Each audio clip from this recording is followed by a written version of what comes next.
Squash bugs are one of the more frustrating garden pests. If you ever seen a healthy zucchini suddenly flop over likely to give up overnight, you probably met the squash bug. Hi everyone, my name is Peng Song. I am a master gardener in Virginia Beach. Today we'll look at what squash bugs are and how integrated pest management can help you keep them from taking over your squash patch. Squash bug's Latin name is Anasa tristis. Tristis means sad, referring to the dull color of the adults. Certainly, the harm they cause make gardeners sad as well. They belong to the order of Hemiptera and the family Coridae, or leaf-footed bugs. Now, how do we tell if an insect is a squash bug? The adults are flat, gray-brown insects with a bit of orange on the underside when they lift their wings. They are related to stink bugs. If disturbed, they release a strong odor that they use to deter their predators. Their nymphs look very different. Early instars are small and pale green. Then they turn gray with black legs as they grow. They often cluster together, moving as a group like a little army. Their eggs have a metallic copper sheen, and they're laid neatly in clusters between the leaf veins on the undersides of leaves.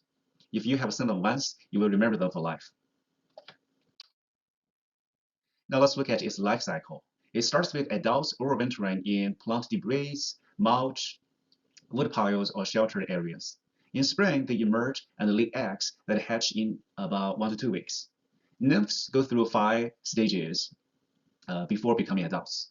In Virginia and nearby regions, you usually see 1 to 2 generations per year, often overlapping, which means multiple life stages are present at the same time. Squash bugs mainly target cucurbit plants. Their favorites are pumpkins, summer squash like zucchini and yellow squash, and winter squash such as Hubbard and acorn winter squashes. They sometimes damage cucumbers and melons. Heavy feeding can staunch plants, reduce yield, or even kill young vines. Squash bugs feed using their piercing sucking mouthparts.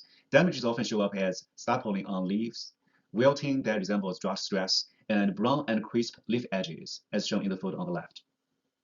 In severe cases, entire vines collapse quickly. They may also cause fruit scarring. Squash bugs can also contribute to the spread of a bacterial disease called cucurbit yellow vine decline, which causes sudden plant death, as shown in the photo on the right. So this is where integrated pest management becomes important. To prevent squash bug damage, we focus on prevention as the foundation of IPM management. We start with cultural and mechanical control. These are the best practices below. First, clean up plant debris after harvest to remove overwintering sites. Second, rotate crops, so you are not planting cucurbits in the same spot every year. Third, use row covers, such as shown here, early in the season. Then, of course, remove them when plants flower so pollinators can do their job. Fourth, if you can see their eggs, hand remove them from leaf undersides. Fifth, use wooden board to trap them. Basically, place boards near plants to let them hide under them overnight, and then in the morning, remove them by hand. Drop them in soapy water or crush them. Some varieties of squash, such as butternut squash, they're more resistant, so planting resistant varieties can also help.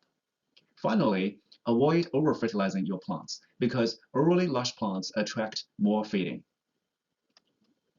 Keeping weeds down around the garden also helps since squash bugs use them for shelter.